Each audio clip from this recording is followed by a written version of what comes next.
I used to suffer from migraines. Not headaches, not bad headaches, not even severe headaches. Migraines. Shocking, excruciating, life-denying, throbbing, horrible migraines.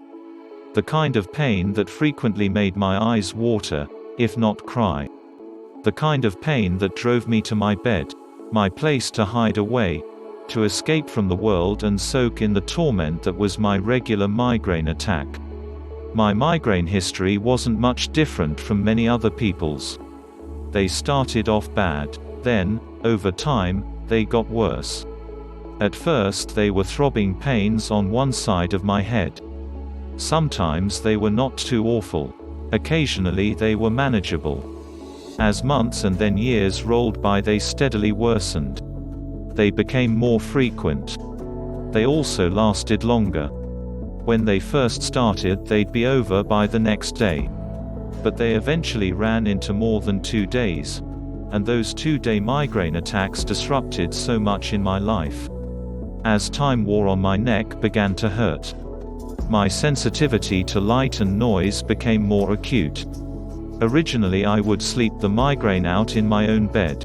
But as they worsened, even the slightest sound my partner made caused me pain. In the end, at the onset of a migraine, I had to retreat to our second bedroom, to be alone and away from everyone and everything. Another thing, I'd always felt nausea with my migraines. But that nausea eventually became actual vomiting. Nobody likes being sick, but I really hated it. Strangely, of all the horrible symptoms of my migraines, it's the fact that I am no longer sick that makes me most happy. Migraines changed my life. As my migraines became worse, my life also changed as a result. At first, when they had been less severe, I had simply dealt with them as they arose. As the migraine wore on, I would shut myself away in our spare bedroom, close the door, pull the curtains and almost literally hide under my duvet.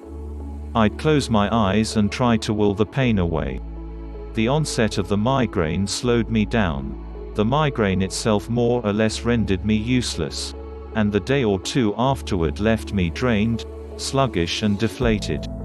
Those headaches robbed me of 3 or 4 days of life.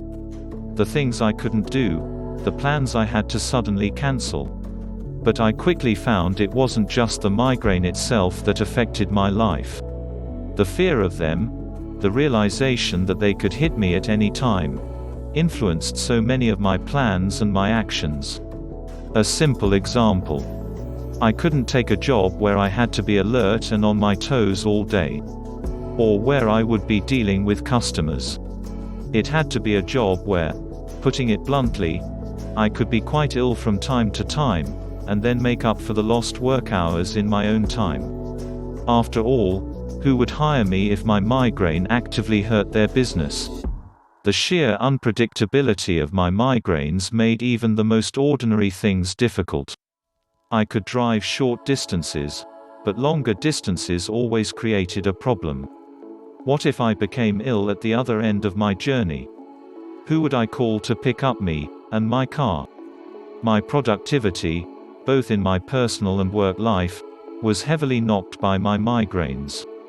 At times I simply couldn't do a thing for myself or for anyone else.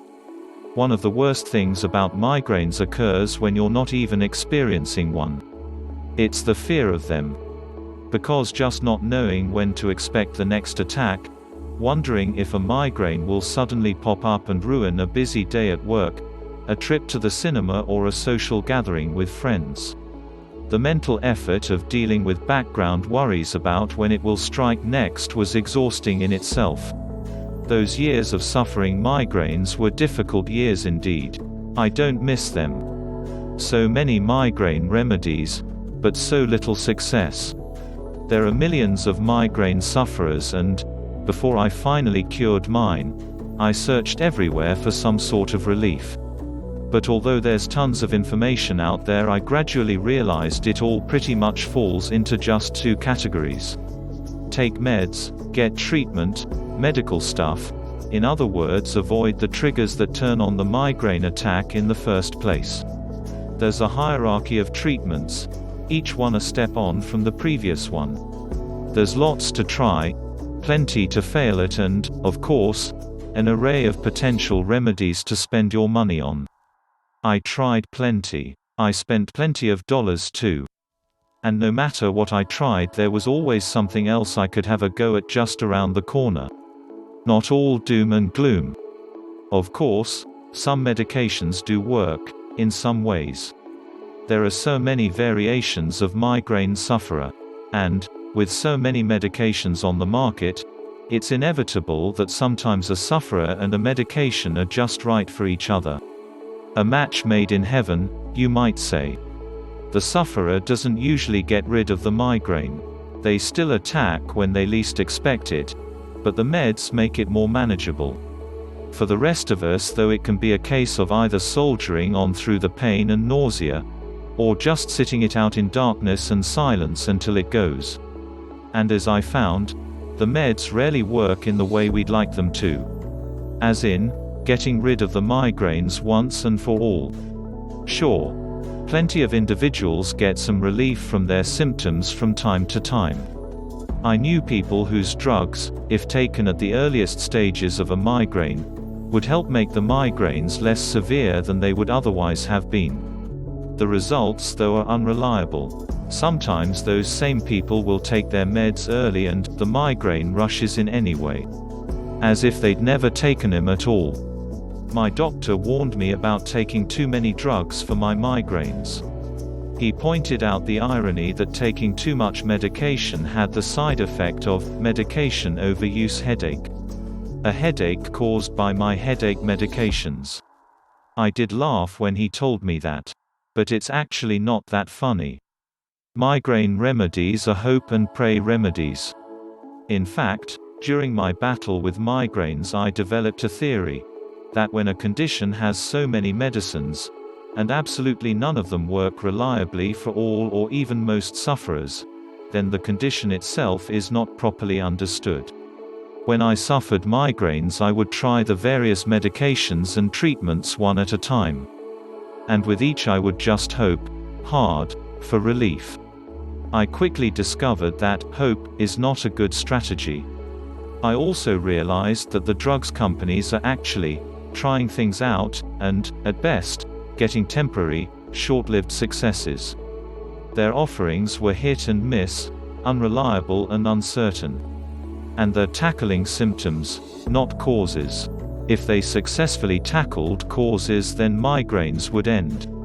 But people like to pop pills because that's easy to do, and we're conditioned to believe there's a pill for every problem. And pharma likes to sell pills because they make a lot of money.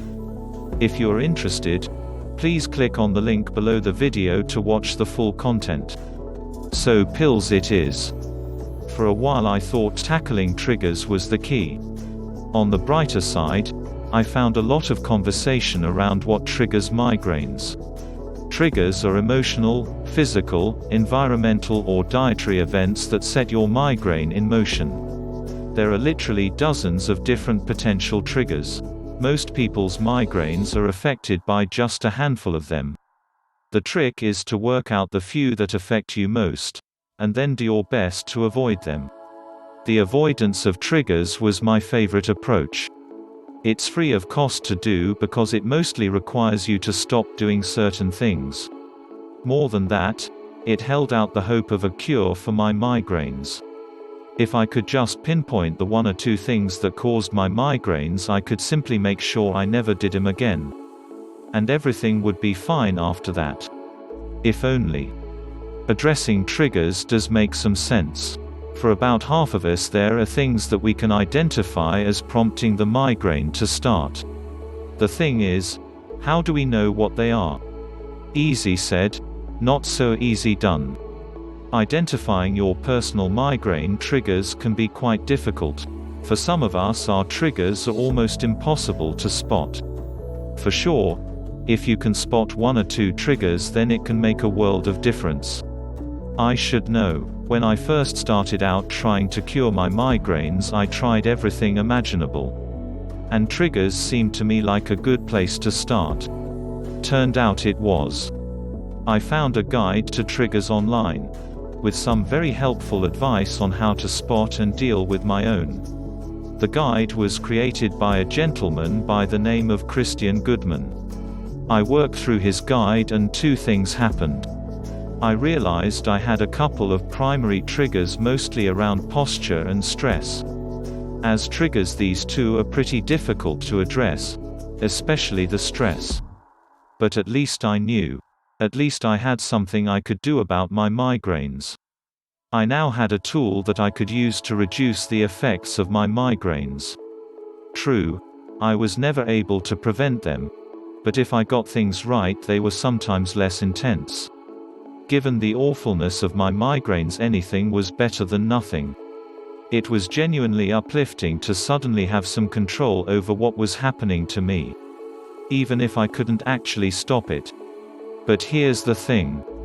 Managing triggers is very difficult. First, they're hard to identify, and I suspect that I still had one or two unidentified triggers for my own migraines. Often, you think something is a trigger, but it isn't. It's actually just a symptom. Then, some triggers are just very difficult to manage. If your trigger is in some of the food you eat, then if you're lucky enough to be able to identify that food, then you can simply stop eating it. It's more difficult if it's a whole food group, dairy, say, or wheat. But it's still doable. You can cut these things out. But what if your trigger is something harder to get a hold of, more difficult to properly address? Background stress perhaps, nervousness, low mood, energy loss. This kind of stuff is normal. It's part of everyday life for everybody who has a job or a family, or a job and a family. For some people, a level of anxiety or stress is just their normal default state. It's part of their makeup. For almost everyone, we find that such triggers are a common part of our lives at some point. Whenever things get tough, when we work harder than usual, or when we miss out on some sleep, that's when the trigger comes into play. Managing them is extremely difficult.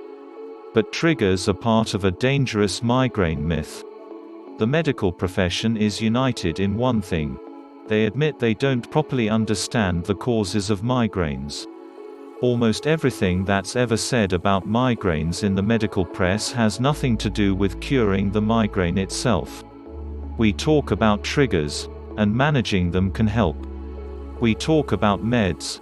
They're expensive but have some beneficial effects sometimes for some people.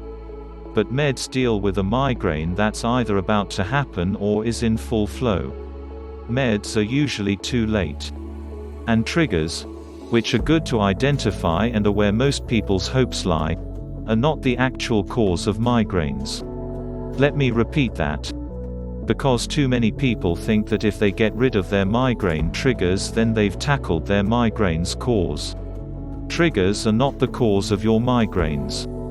Here's a way of thinking about this that makes it clear. Why can some people drink a bucket of coffee and feel nothing while someone else drinks a cup and suffers 72 hours of migraine hell? How come Bob gets exhausted after a couple of stressful days at work but recovers after a good night's sleep? But John, who works with Bob and had exactly the same experiences, goes home to wild thumping head pains, ghastly light sensitivity and vomiting. How come Bob is refreshed the next day while John has to shut himself away for 48 hours to cope with his blisteringly painful headaches? It can't be the triggers, can it? Both had exactly the same experience at work. Both came home tired and stressed. So both had the same triggers. Yet one is fine the next day while the other has severe migraines. There must be something else at work here. If you read Christian Goodman's trigger guide that I mentioned a moment ago, you'd realize that migraine triggers are everywhere. They are food triggers, psychological triggers, dietary triggers, environmental triggers. Endless triggers for migraines. Most of life is a migraine trigger. We all encounter migraine triggers almost every day of our lives. Yet only some of us actually get the migraines. I used to get migraines regularly. You still do, I'm guessing. But my sister doesn't get them. My best friends don't either. My boss never has a headache, let alone a migraine. They all experience many of these typical migraine triggers though. Migraine triggers without the migraine. What on earth is going on here? The answer is this: the triggers aren't your migraines. They aren't even the cause of your migraines.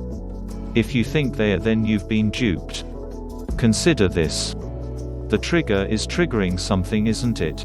So if we address that something, aren't we getting to the root of the problem? I think so. Actually, no. I know so. Why do I say this with such certainty? Because I found out something a short while ago. Something that I was able to make use of to put paid completely to my migraines. It's not exactly a secret because so many people do it now, but it's not widely publicized by the medical industry. You want to know why? Here's a clue. It doesn't require meds, potions or surgeries.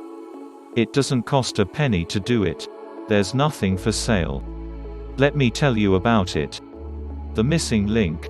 What cured my migraine forever? It's never nice to realize you suffered so much for so long, only to find out that none of that suffering was necessary. But that's exactly what happened with my long, painful experience of migraines. And when I say my migraines were painful, I'm talking about hide myself away, close the drapes, shut out the whole world kind of painful. During a migraine attack I was too ill to work. Too miserable to socialize. Too useless to be any good to anyone, to put it bluntly. Like most migraine sufferers, I tried all the standard treatments. Over time I spent over $5,000 on meds.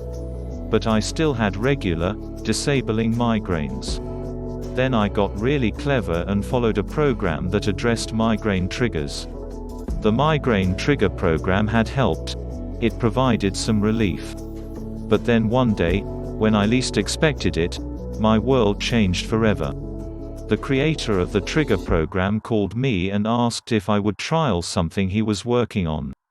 He'd pulled together medically validated migraine data and created a program that, he predicted, would rid people of their migraines permanently. 3 weeks after I tried his program, I had my last ever migraine headache. My last one. I used to have migraines every 10 or 12 days. I now haven't had one for 14 months. I'm not expecting one ever again. Let me tell you how it all happened for me. And let's see if it can be the same for you too. If you're interested, please click on the link below the video to watch the full content.